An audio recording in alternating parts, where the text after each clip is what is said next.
The beatbox. Eric Benet's on the beatbox. Ebro on the more Lord Styles. Rosenberg. Give it up for Eric Benet. Yeah. What's up, man? Oh man, Eric Benet, man. So I was just asking you before we started this interview. I want to know if you still go on stage barefoot. Sometimes. I just did it. When you grow up and. I used to, when I first came out, I used to be like real bohemian-ish, and this was you in had the 90s, dreadlocks, the dreads, guitar, and barefoot, like, incense, and the seashells in my hair and all that. linen shirts. So the bare feet matched with that. But now, I like to wear nice fitting clothes and stuff like that. So, but every now and then I'll get on stage and like take my shoes off and just be free with it. Are you happy with where music, R&B specifically, is today? I think R&B is definitely going through one of those. It's interesting because the last couple of years, if you would have asked me that question a couple years ago, my answer probably would have been a little bit more bleak. Like I'm not really hearing a lot of artists out there like honoring instruments and the passion of what rhythm and blues really is. But lately, the last 2 years, it's been really positive. I mean, with like folks like Anderson .Paak and BJ the Chicago Kid, and you got the internet. Yeah, so it's like I'm here. The last 2 years, I'm hearing all these kids who are getting a lot of love and a lot of recognition now, doing the stuff that we were doing in the '90s. When I mean like Music Soul Child and D'Angelo and Jill Scott. It's like all that's coming back now, which is dope. It's really dope. The honoring instruments. And do you believe mainstream black radio specifically has caught up with that? No, not really. I think real R&B is still something that's kind of under the radar, and it's just for us, like that minority who's really in the know. Which like, is so odd. The music seeker. Yeah, which is such a weird place for R&B to be. Don't you agree? I do. I agree completely. Yeah. Wasn't BLS playing the internet record? Yeah.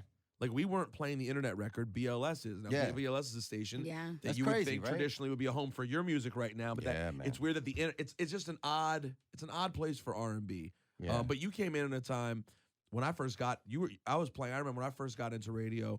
I was playing. Man, you was 8 years old when I first started. No, I was man. playing. I was on the radio playing Georgie Porgy. What? Yes. I was 19, 20 years old, but okay. I was playing records back then, and it was a different era though for completely, R&B. man, completely. It was a trip, man. It was like there were TV shows on like BET that celebrated like artists coming on and musicians and come on with your band, and it was it's a whole nother thing. I think also too a lot of the radio stations, unfortunately, that played that music have either been bought up by major corporations that don't care about the music. True. Those were mom and pop stations, right? Yeah, even man. something like BET is owned by Viacom, right? Yeah. So they do their award show, but the essence of pushing music culture and culture forward on behalf of their consumers isn't their priority, right? It's selling ads, get their numbers. You're exactly right, keep sir. the stockholders happy, and you move on. So this is the result of that, Yeah, right? it's Is like the fact that- casualties. right. The music is the art becomes the casualty The art of suffers. commerce. I mean, look at art. There's no more. I shouldn't say there's no more, but there's less reverence for just art overall. I mean, we're. I sound like an old man right now, but I mean, it's a generation where you no longer have to have a talent to be famous. It's like a generation where, people, a whole generation of adults now are not used to paying for music. It's like, why am I going to pay for music? That's crazy. I should just be able to get that for free. So it's like there's little reverence now for the actual craftsmanship and the actual art itself. And I think that bleeds over into, just what you talked about, like what the corporate world is going to push. And it's like, it is what it is. So it's like, I think there's artists still out here holding the torch, for like actual musicianship and singing, like singing without, no offense against like auto-tune and all that stuff. It's like, that's dope if that's your thing. But I mean, I came up in a time where if I'm laying a vocal down in the studio and I was a little sharp, I'd be like, nope, let me do that again. Let me work on my craft so I don't need the electronic crutches to, mask my lack of ability. So now, well, I will tell Political you, correctness.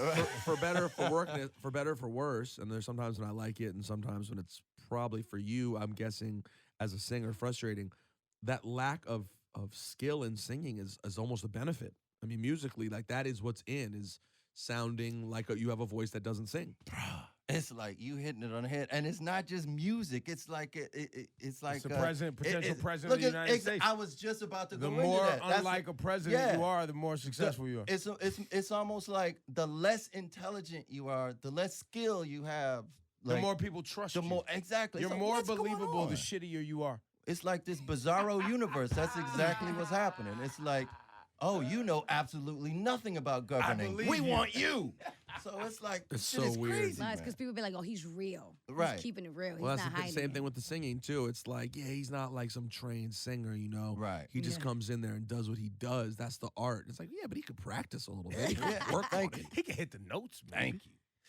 Eric Benet, I see a wedding band on. I missed the memo. You got remarried. Oh man, I yeah, missed it. it's like a whole thing. I Missed the whole thing. What's the whole thing? What's the whole What thing? is the whole thing about it? The whole thing is like my wife and I. She's an amazing woman. We're into our 6th year now, being married. Congrats. She is right now. She's in Malawi. She has a nonprofit called InAPerfectWorld.org.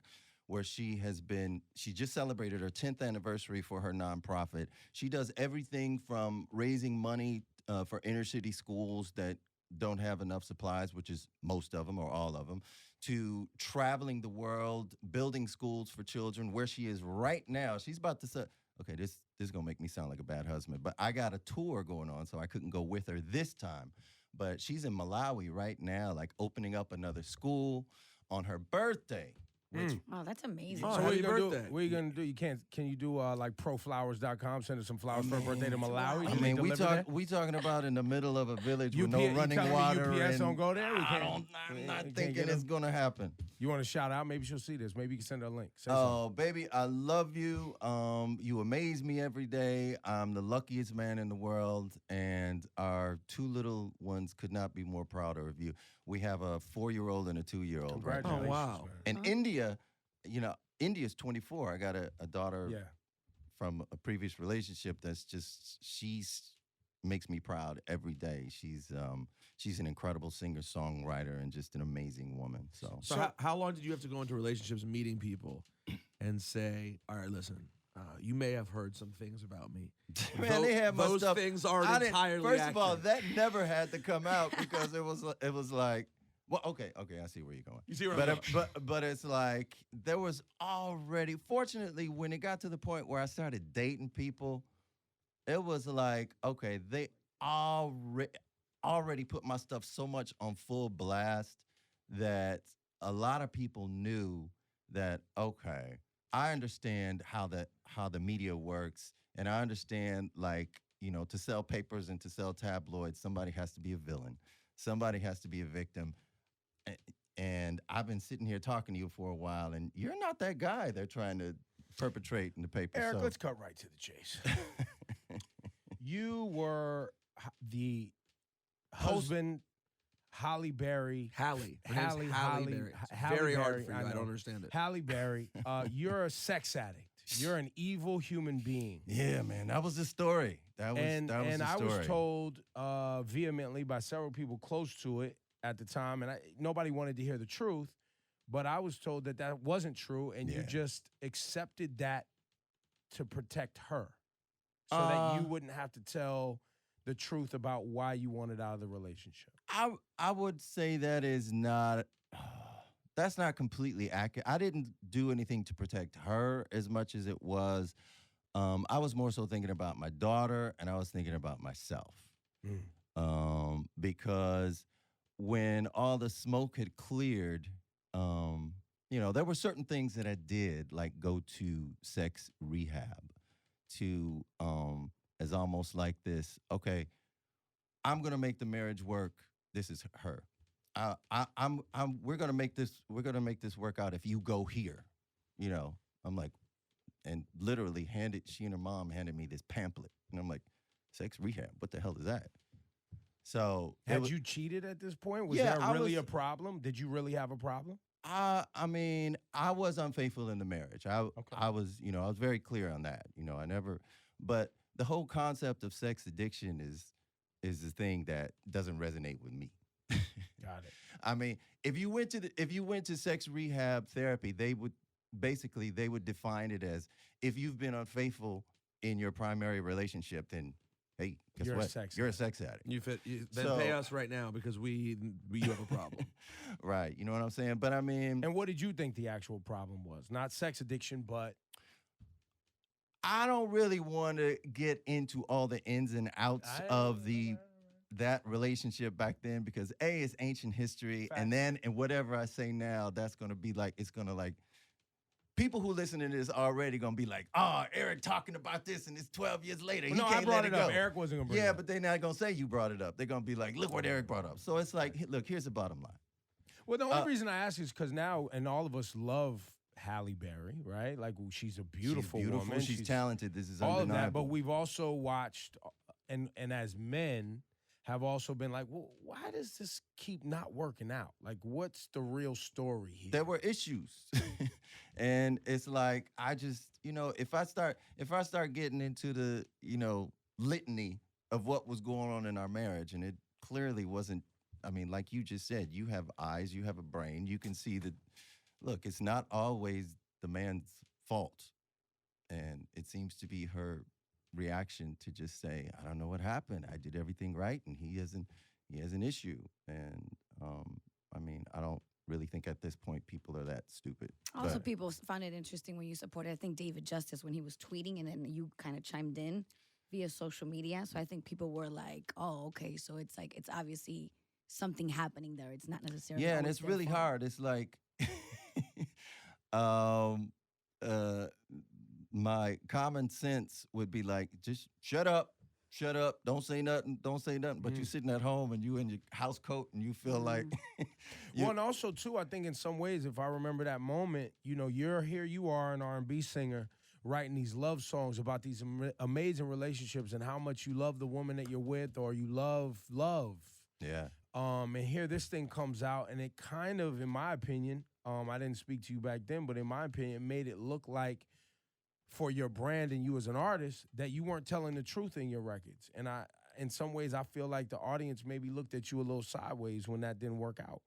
Yeah. Did you feel that as an artist? I felt like, there's probably people out there that feel like if you're in a relationship and you're writing about love songs, then, hey, your relationship should be perfect. And if you're married to somebody who's beautiful and rich, then that relationship should be perfect. But then I think there were also a lot of people that are like, yo, I don't know what's going down in that relationship. And I know folks have issues that, nobody's ever really going to know except those two people. Right.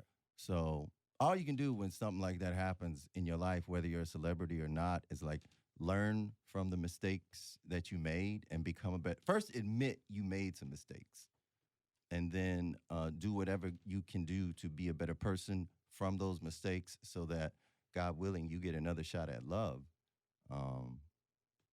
It's way better. How much did your older daughter, help you out during that time? Because I could imagine having an older daughter and knowing that when it feels like the world's coming down on you, there's still someone who knows the real you, true you, and there's a real, true love there. Anybody who has children knows that your children are your life force. It's like having a daughter through times like that. And I mean, look, I'm like anybody else. It's like I've been through lots of things in my life where, those moments where you're staring up at the sky at God, like, why is this happening? Why am I going through this?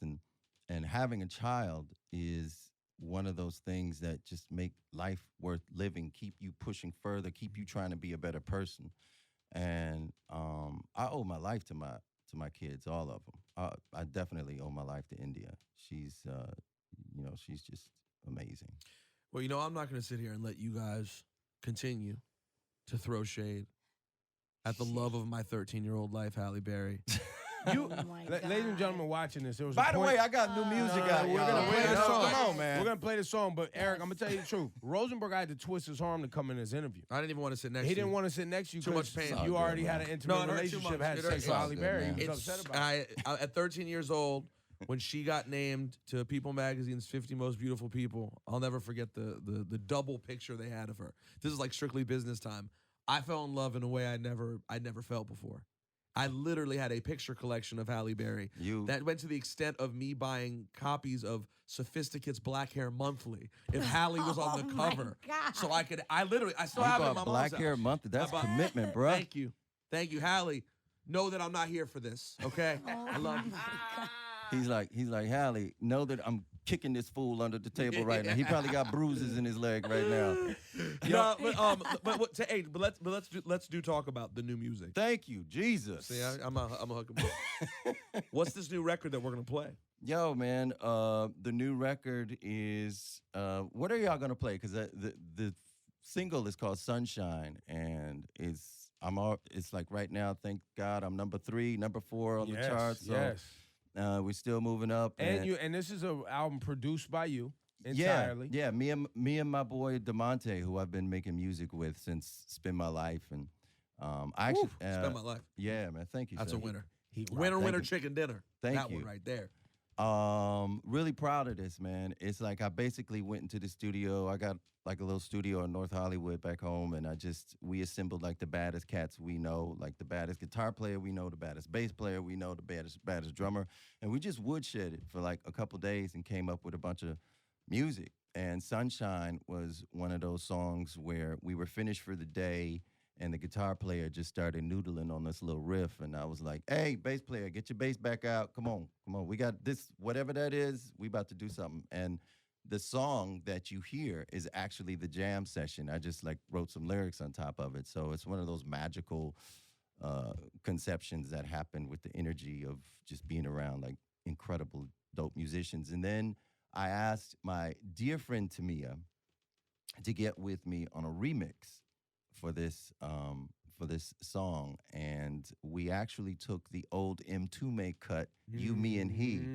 We redid the music, and I reached out to M2 and was like, yo, I want you to hear this before I put the vocal on it because I want to make sure I have your blessing. And my man, Terry, knows M2 and I let him hear the track, and he was just like, yo, man, this is fire right here. It's like, why don't you let me produce it? I was like,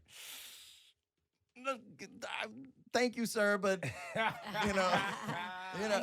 mean, he's a legend. And But you just loved what you had already. I already loved where we were going, and I was like, I'm pretty clear on how we want to do this, and so Tamia just like she killed it. Is that what y'all got? Y'all got the Tamia version? Let's play it for the people, Yeah. man. Let's Hey, get it you on and for the Tamia, people. would you and Tamia go out on the road? That's like a sensible tour again, Man, right?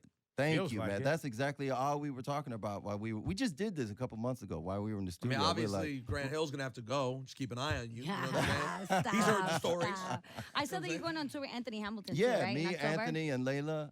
We that's start on the amazing. 5th, and it's just going to be an amazing tour. That's great, Amazing tour. Eric Benet, ladies and gentlemen. What's the name of the new album? The new album is self-titled. Eric Benet. Eric Benet. You can get it right now, and we're gonna play this record with him and Tamia. It's always good to see you. Always, man. Thank you. I'm gonna get my beard there one of these days. I mean, man. just you got the Nah, salt and pepper listen. No, look. you don't worry. You don't want that. Look at him. Yeah. He's smooth. You're smooth. You don't need this.